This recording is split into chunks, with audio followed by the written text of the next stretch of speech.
Now. On 105.9 FM and streaming worldwide on the WMAL app. O'Connor and Company.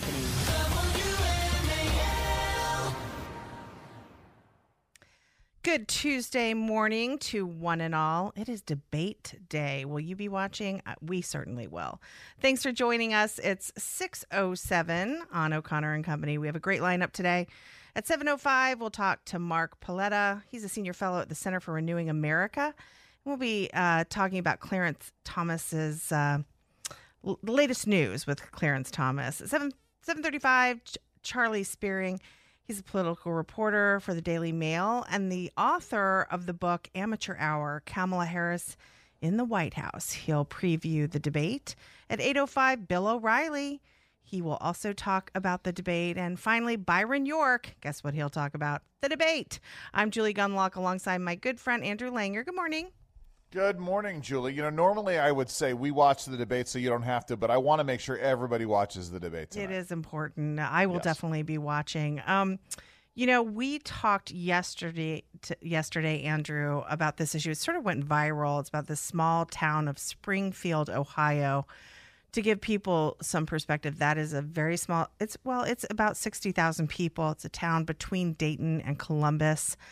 And they, over the last several years, have received 20,000 Haitian immigrants into their city, using city services, going into the schools, and there has been an increase in crime as well. And the residents of that town are speaking out, not only about feeling unsafe, but about the changes that they've seen in their community. I want to give you a little perspective here. There was a city council hearing where they brought up the immigration issue, and a lot of the residents of that town went to the city council and gave some very compelling testimony. Let's play cut 15. This is an older woman. She has an elderly husband, and she talks about how frightened she is. And after living in her home something like 45 years, she might have to move. So let's play cut 15. I'm done with what I'm seeing. It is so unsafe in my neighborhood anymore. I have the homeless that were trying to camp out, and I have made concessions with them, and I try to help them the best I can to keep them from trying to squat on my property. But it is so unsafe. I have men that cannot speak English in my front yard screaming at me, throwing mattresses in my front yard, throwing trash in my front yard. And I can't. Look at me. I weigh 95 pounds. I couldn't defend myself if I had to. My husband is elderly, and last night, after living in this home for 45 years, he said, Noelle, guess what? It's time to pack up and move. He said, we can't do this anymore. He said, it's killing both of us mentally. I don't understand what you expect of us as citizens. I mean, I understand they're here under temporary protected status, and you're protecting them, and I understand that our city services are overwhelmed and understaffed. But who's protecting us? If we're protecting them, who's protecting me? I want out of this town. I am sorry. Please give me a reason to stay. That woman, Noelle, how sad that is, how heartbreaking that is. And yet she has compassion. She has compassion for these people. She says, what do you want us to do? I know that these people here are under temporary protective status. Many other Springfield, Ohio residents have talked about how they understand that Haiti is a country in crisis and they don't want those people to have to go back, but they are ruining their community. And Andrew, I know you have commentary, but I want to play another clip here. Cut 16. This is a resident that talks about the changes in her community, how the sort of culture has changed and not for the better. Let's play cut 16. I'm angry that my friends and family are packing up and moving away. I'm angry that foreigners are using up the resources that were set up for the Americans that reside here. I'm angry that another country's flag was being flown in our city. I'm angry when I see our businesses and recreational areas littered with garbage left by people that do not know or understand our laws and culture and are making no attempt to learn about them. And let me be clear, this is not about race. This is about people being given the privilege of coming here from another country and having no respect for our people, our land, or our life's work. People living their life here the way they did in Haiti, angry, stealing, polluting, living in filth, and acting like animals. These are not civilized people. Opening containers in our grocery stores, helping themselves to what's inside and throwing the rest onto the shelves and floors. Pulling off of the highway to publicly clean and gut the roadkill.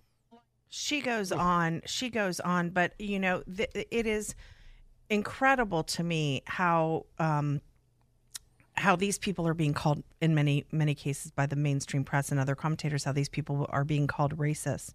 Right. For documenting, for speaking out about what is happening in their community. And there is no doubt that this is very concerning for the people of Springfield, Ohio. And it sounds like politicians are now stepping up. Once this went viral, of course. They didn't care when there was more quiet protests. Yeah, and I don't know anything about the particular politics of Springfield, Ohio. Here's what I do know. I do know that I have an aphorism that I use, which is that the most well-intentioned policies eventually bump up against very real realities, right? Which is a little complicated. My dad simplified it. He said, Andrew, there are many roads to utopia. However, all must traverse the surface of the earth. We have to live in the real world. So when you have a town of 60,000 people and all of a sudden you drop 20,000 residents from a foreign country into their midst, yeah, that may be done with the best of intentions, but we all have to deal with the reality here. And let's not forget that Kamala Harris, in addition to sort of supporting generally the refugees coming here from Haiti, also was supposed to be dealing with the so-called root causes of mass migration. How about somebody maybe taking a good, long, hard look at what has been going on in Haiti? This is not rocket science. Hernando de Soto, the famed Peruvian economist and political scientist, had diagnosed Haiti's problem years ago, yet nothing has been done to solve it. Yeah, I mean, how many billions of dollars have gone into Haiti? And don't forget, just this year, there were 2 missionaries that were murdered by a Haitian gang.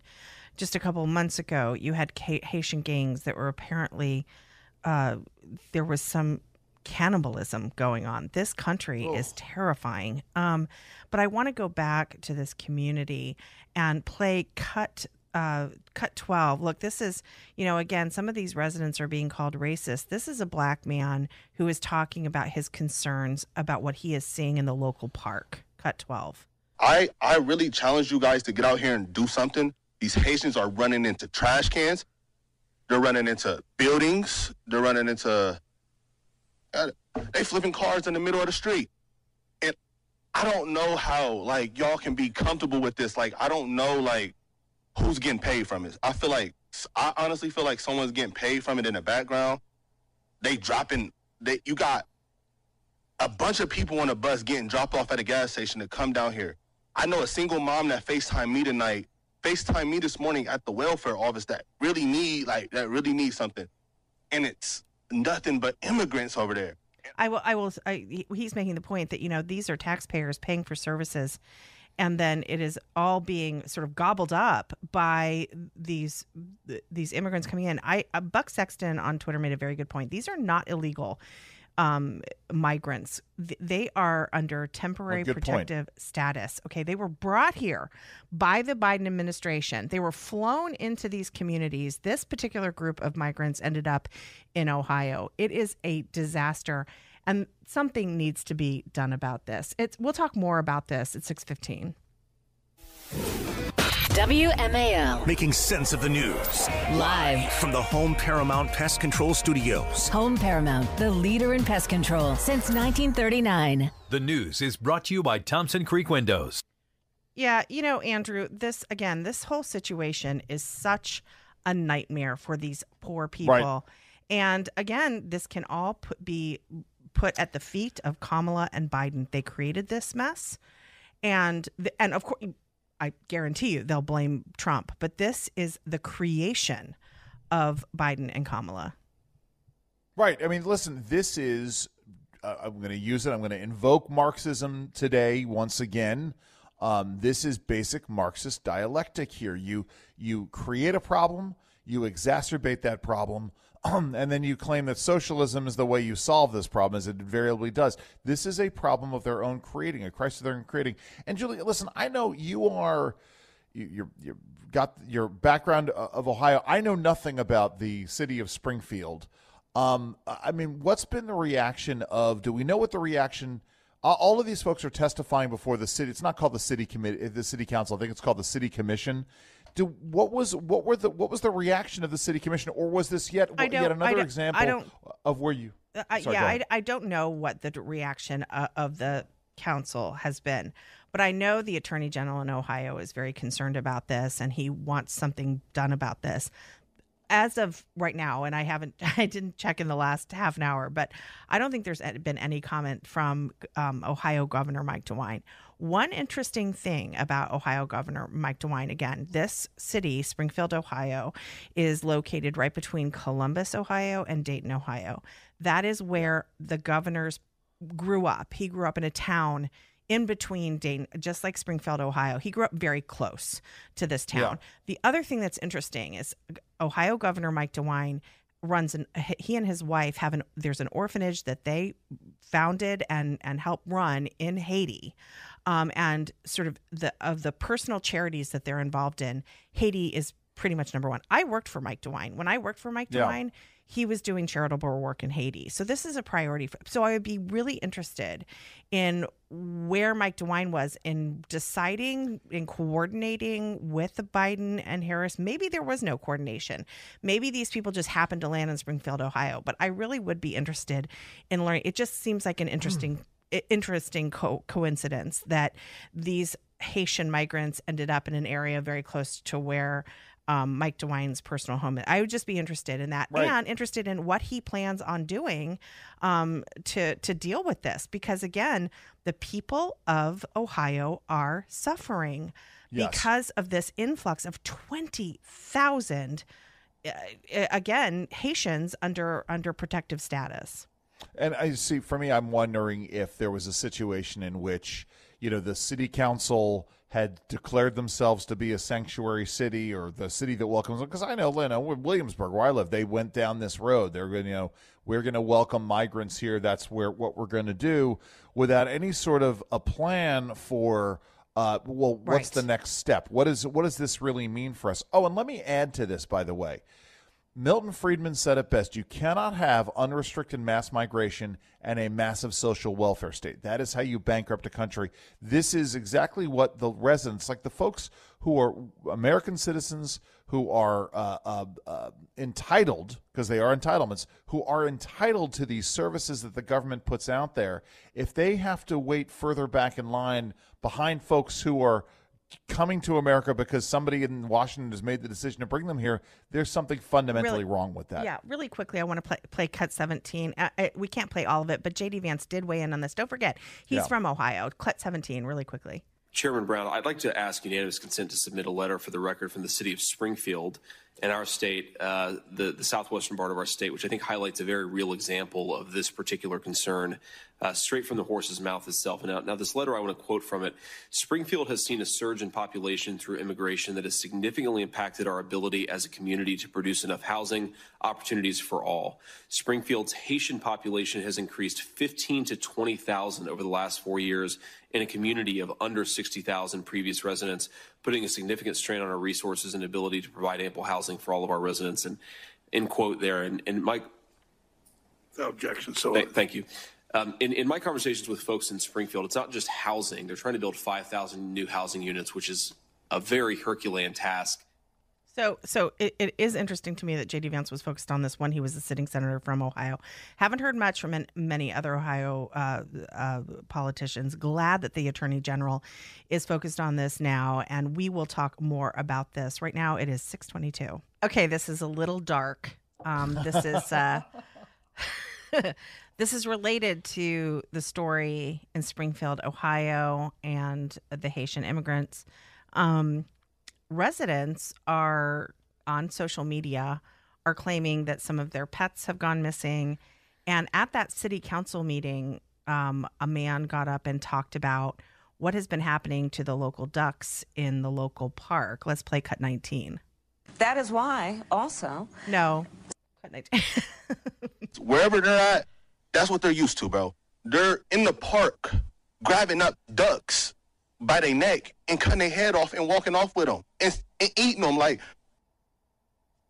Yeah, there is a like their popcorn. Yeah, like their popcorn. There is also a social media post showing what I suppose is a Haitian migrant walking down the street with a goose, which you actually have to be licensed to hunt geese. So this guy is walking down the street with a goose. So there are some claims. Now, it's important to say that the Springfield, Ohio Police Department has said that there are no reports of pets stolen.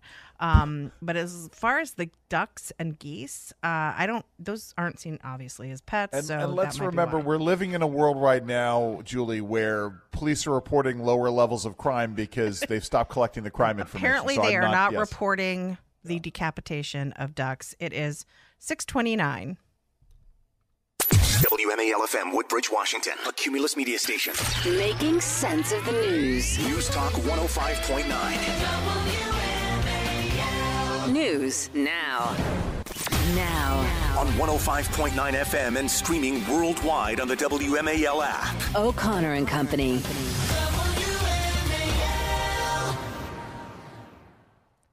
Good Tuesday morning. Thanks for joining us. It's 6:37 on O'Connor and Company. We have a great lineup today. At 7:05, we'll talk to Mark Pioletta. He will tell us about Harris's radical plans to pack the Supreme Court and to disqualify Justice Clarence Thomas. Insane. At 7:35, Charlie Spearing. He's a political reporter for the Daily Mail, and he'll preview the presidential debate tonight. Will you be watching?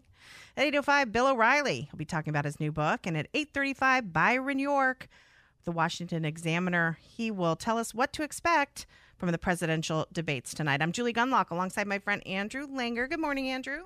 Good morning, Julie. So this is a really scary story out of Maryland in Montgomery County. This was breaking news yesterday. Fox 45 reported that an MS-13 gang member in the country illegally was attending a Maryland public school while he was the primary suspect in a murder investigation.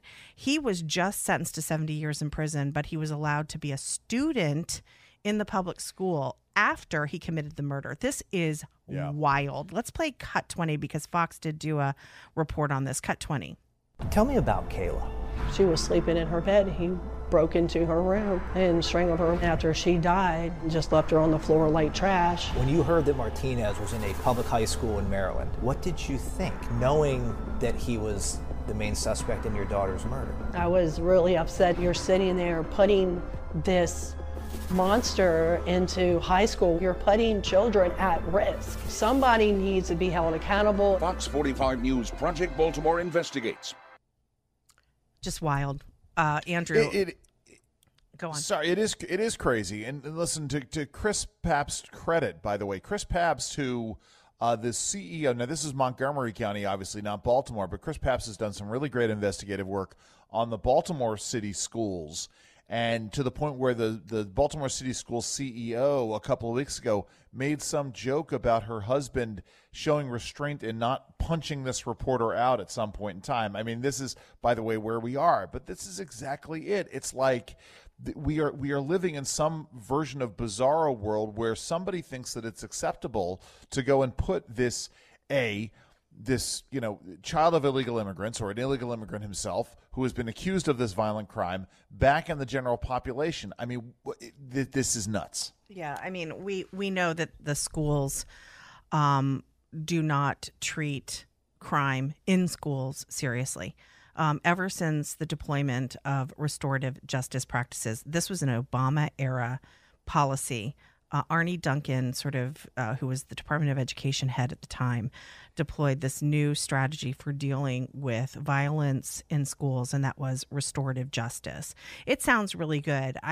When my children were enrolled in the Alexandria Public Schools, I would sit through these meetings where they would talk about restorative justice and how great it was, and how, you take a violent offender and the victim and you sit them in a room, and the violent offender gets to tell the victim why they're annoying and why they deserve to be, struck. It's insanity. It's victim blaming on an institutional level. And so I think that these practices, look, I'll be charitable here. While maybe they were heart right, they were head wrong. These things do not work. And again, they re-victimize the victim by putting them in the room. And so then when you have this culture of restorative justice, it leads to nutty things like this, where you have a student who's been accused of a violent murder and he's still allowed to go to school. I mean, what is going on? Well, it comes back to, and we could do a whole show, and we are doing essentially a whole show on this concept of you cannot excuse destructive and disastrous policymaking by saying that we had good intentions here. That's right. Yes. I mean, it is 2024. We should know by now this aphorism that I've said just a few minutes ago. The most well-intentioned policies have to bump up against very real realities. There is a real world that we all have to live in. And in that real world, when you accept people here, you don't know their backgrounds, and they become violent in your midst, putting them or letting them remain in the general population is not a good idea. MS-13 is a real presence in the Northern Virginia and Maryland area, the whole D.C. region.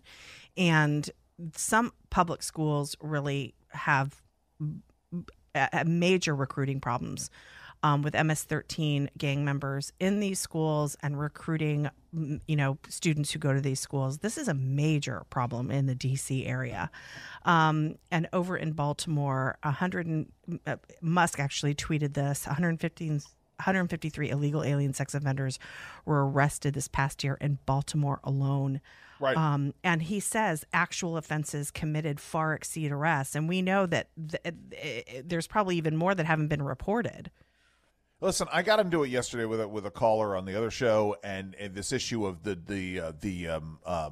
deporting of illegal immigrants and how we go about doing it. I'm like, okay, how about we start with when you're here illegally in the United States and you're picked up for a violent crime? We start with those folks. But of course, you've got Baltimore County, John Olszewski, who's running for Congress. He wants to get a promotion. He has ignored this. He claims he hasn't. He's been lying about it.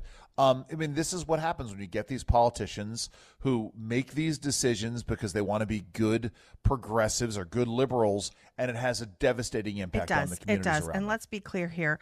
The parts of Montgomery County, this is according to State Attorney John McCarthy. He said in a story on this situation where a student was allowed to continue going to school. He said that neighborhood has been terrorized by MS-13 for a very long time. We'll have more on this, but it is currently 6:43. On the next Vince Colonnese show, Kamala Harris has been holed up for a week. Let's see what all that debate prep produced. Join us 3 to 6 here on News Talk 105.9 WMAL. Andrew, I want to go back to that story by Chris Pratt and read this section. It says, on the day Kayla died, this is again regarding the young woman who was murdered by an MS-13 gang member, but was allowed to attend a Maryland high school while he was a murder suspect. This paragraph is unbelievable. On the day Kayla died, Aberdeen police quickly identified Walter Martinez as a primary suspect. According to the charging documents, Martinez was detained by police and questioned. Detectives had surveillance video and an audio recording that placed Martinez at the scene of the crime. Martinez was read his Miranda rights. They knew he was guilty. They just needed the DNA to really lock it in, stated Nobles. When police sent out Martinez's DNA, it took 6 months to process. And Project Baltimore can confirm that after Kayla was murdered and while police were waiting for the DNA results for 6 months, Martinez was allowed to enroll as a student and was attending Edgewood High School in Harford County. Imagine this man who killed this young woman, and as they said, they knew he was guilty. They allowed him. Now, let's just remember that for 2 years, they closed the schools down, and managed to create some sort of virtual school for all students. But they couldn't do that for this student who's accused of murder. I mean, what in the world? Why in the world was he allowed to, as you say, to mingle with the rest of the students in that school? The young girls in that school and the young men were put at grave danger. It's one of those things, right? I want there to be justice, obviously. I mean, it would be very simple for me to say send him home while we await the trial, right? Don't put him in this system. Don't put it back in the general population. But this is what happens. As someone just texted me, that which you promote or that which you permit, you will promote, right? So when you invite this situation into your home, don't be surprised if these things manifest themselves. And don't forget what happened in Colorado, in Aurora, Colorado. This happened a couple months ago. This was a great investigation by Red State, a gang-infested Aurora, Colorado. Some gang members took over an apartment building. This was a Venezuelan gang, and they literally took over the entire apartment building. And the residents in this apartment building were becoming sort of prisoners in their own apartment. It was terrifying for them. What I love about the latest aspect of this story is that the Aurora City Council is blaming the landlord, blaming the owner of the apartment building for this gang infestation. It's like, okay, again, maybe if, I don't know, you would do your jobs, the police department would do their jobs, Jared Polis would do his jobs, President Biden would do his job, Kamala Harris would do her job, maybe this wouldn't be a problem. You're right. The Aspen Grove City Council accused him, the owner of the apartment building, of allowing his apartment building to become trash-ridden, gang-infested hellhole, as if he has any control over a gang taking over his apartment building. I know there are slumlords out there. Believe me, I understand this, and there are things that are within their control. But again, if you allow illegal migration of a violent Venezuelan gang into your city, and the police don't do anything about it, I can see how a landlord might be, caught behind the 8 ball about this, right? He's not got Zev Baumgartner is the name of the landlord. Like, he's going to take on the violent Venezuelan gang. Well, this is not Chuck Bronson. Whether you are the resident of a local apartment complex or you are sending your children to the public school, you should know that most of these city government officials